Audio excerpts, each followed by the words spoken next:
اشتركوا في قناة ديزاد فوت.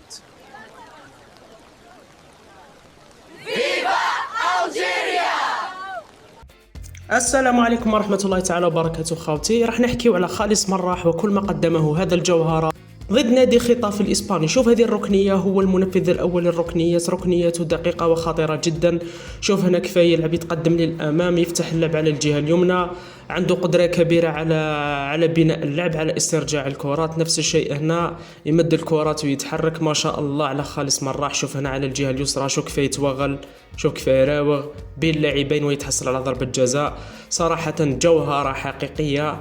هو لاعب نسخة طبق الأصل من تياغو الكانتارا، لاعب برشلونة السابق ولاعب المنتخب الإسباني. شوف هنا تسديداته القوية من خارج منطقة الجزاء. قلنا باللي هذا اللاعب عنده تسديدات قوية من خارج منطقة الجزاء، يلعب باللمسة الواحدة، سريع جدا. شوف هنا يمد الكرات ويتحول للأمام، ما يبقاش ثابت في مكانه كما راكم تشوفوا هنا. شوف ما شاء الله هنا يراوغ، يحل اللعب على الجهة اليسرى. نفس الشيء هنا ينطلق، يفتح اللعب. شوف هنا ما شاء الله يعود يسترجع الكرات ويبني اللعب مباشرة، لا يتوقف عن الركض.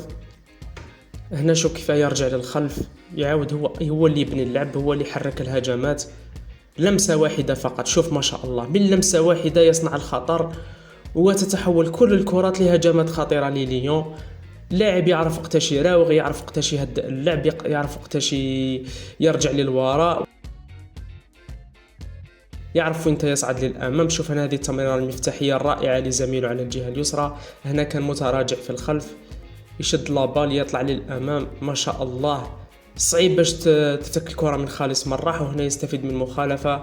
جوهره حقيقيه خالص مراح. على الاتحاديه الجزائريه التحرك من اجل استقطاب هذا اللاعب.